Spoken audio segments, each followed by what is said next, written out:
Sasikala is all set to get back to her previous residence at Poise Garden after Chief Minister Jayalalitha revoked her suspension.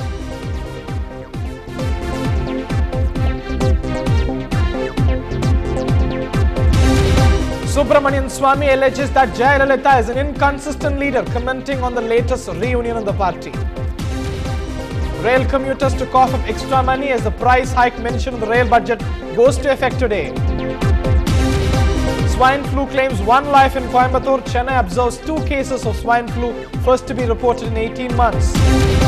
Lankan Navy prevent around 600 Indian fishermen from fishing well within Indian waters. Good evening and welcome. You're watching Headlines Now. This is Hariharan. Before we move on to our major stories, a quick look at the national headlines. 3 students arrested in Pune for allegedly kidnapping and murdering a 15-year-old boy. CBI issues notice to Ravi Rishi, who has a majority stake in Tatra. Sources say Rishi cannot leave the country.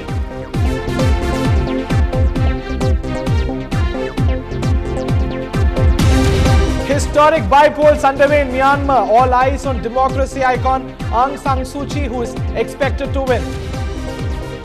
After the 32 rupees fiasco, the government now rolls out for a food court for the poor. A senior official in India says Zardari has asked to come to Ajmer, India, trying for a meeting with the Prime Minister Manmohan Singh.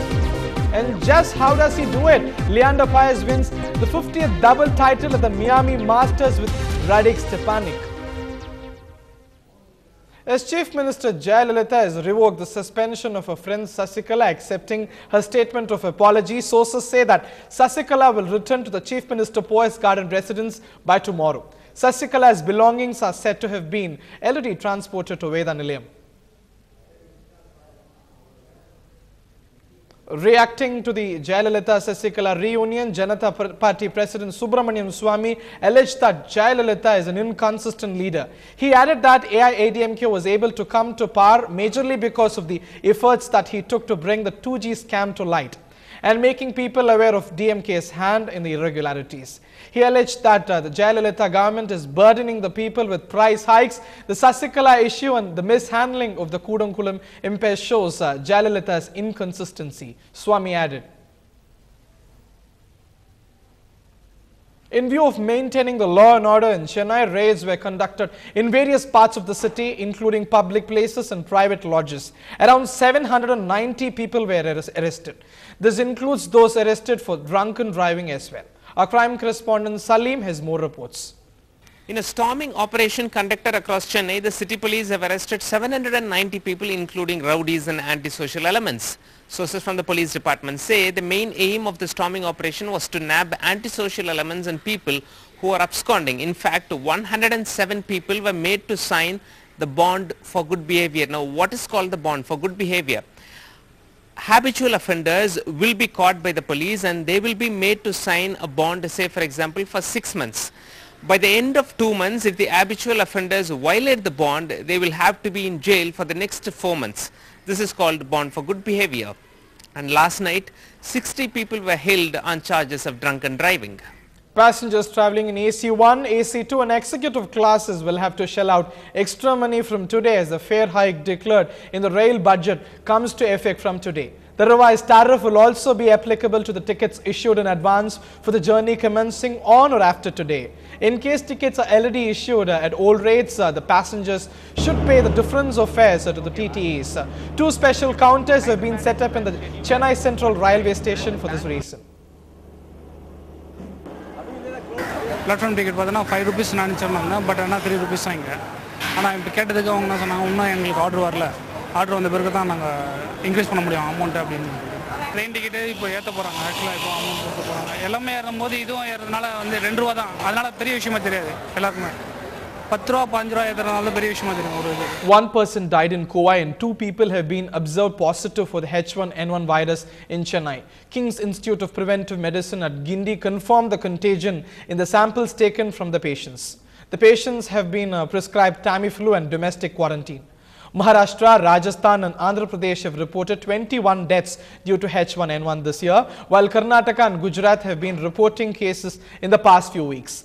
State Health Department officials said there was no cause of alarm but advised people with symptoms of cold, cough and fever to consult doctors. Former Deputy Chief Minister and Kolattur MLA M.K. Stalin said that he will set up a table and chair on a curb in the central part of Kolattur and continue working for the welfare of people if the MLA office building is not reallocated to him. A case is pending in the Madras High Court challenging the cancellation of allotment of the civic body building to Stalin for his use as an MLA office. Taking part in a review meeting in Kolattur constituency, Stalin expressed hope that the verdict in the case will come only in his favor. Stalin also distributed free bicycles and other freebies to the beneficiaries in Kolattur. Setting a new record, reportedly, registration offices across the state recorded a revenue of 400 crores in the last 10 days as the hike in guideline value comes to effect from today.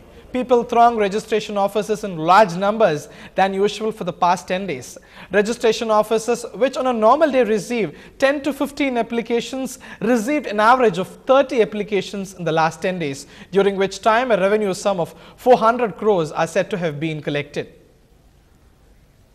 It seems like the miseries of the Indian fishermen are never ending, as the Indian fishermen were threatened by the relentless Lankan Navy men who prevented them from fishing even in the Indian waters. More than 600 Indian fishermen who ventured into the sea for fishing returned with empty nets as the armed Lankan men surrounded the Indian fishermen even while they were fishing within the IMBL limits. Threatened by the gesture, Indian fishermen returned to the shore without fishing.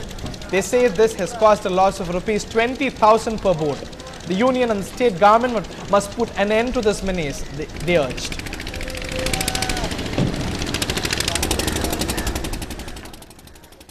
பாரம்பரியமாக மீன் பிடிக்கிற கட்சி பகுதியில் விடிய விடிய இலங்கையின் நேவியோட ரோந்து கடுமையாக இருந்துச்சு. நாங்கள் மீன் பிடிக்கவே முடியலை. நைட்டு 7 மணிக்கு மேலே ஓடி போய் 2 பாடு 1 பாடு வச்சுட்டு வந்திருக்காங்க. இன்னைக்கு எல்லா படகுகளுமே அதிகபட்சம் டீசல் நஷ்டத்தில் வந்திருக்கு. ஒவ்வொரு படகுகள்லையும் 15,000 முதல் 20,000 வரைக்கும் நஷ்டத்தில் வந்திருக்காங்க. இந்த நஷ்டத்தை நாங்கள் ஈடுகட்ட, அதாவது ஒவ்வொரு நாளும் சாப்பாட்டுக்கே கஷ்டப்படுற நாங்கள் இந்த மாதிரி கூடுதலான நஷ்டம் வரும்போது பெரிய ஒரு இழப்பு சந்திக்கிறோம். ஆகையினால மத்திய அரசு இந்த மீனவர்கள் காப்பாற்றணும், இல்லைன்னா ஏதாவது ஒரு ஏற்பாடுகள் பண்ணி வெளியிடங்களுக்காவது எங்களை அனுப்பி விட்டுறணும். The historic ferry passenger ship service between Tuticorin and Colombo is all set to resume from the 19th of April. The service was revamped and started June last year, exactly 104 years after V.O. Chidambaram operated the first steamship from Tuticorin to Lankan capital Colombo. However, it was stopped on November last year as it was causing huge losses. Considering the petitions of businessmen and the general public, ships will be operated on a bi-weekly basis.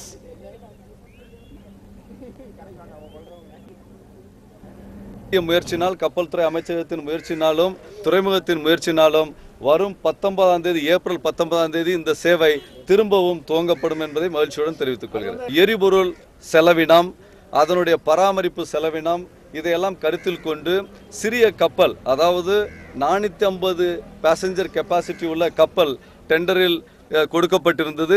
அந்த கெப்பாசிட்டியுடைய கப்பல் வந்தாலே அதை ஏற்றுக்கொண்டு திரும்பவும் தூத்துக்குடி கொலம்பு சேவையை தொடங்க நாங்கள் ஆயத்தமாகி வருகிறோம். Police have arrested 3 suspects for allegedly making calls threatening to kill the former Transport Minister K.N. Nehru, and interrogations are on.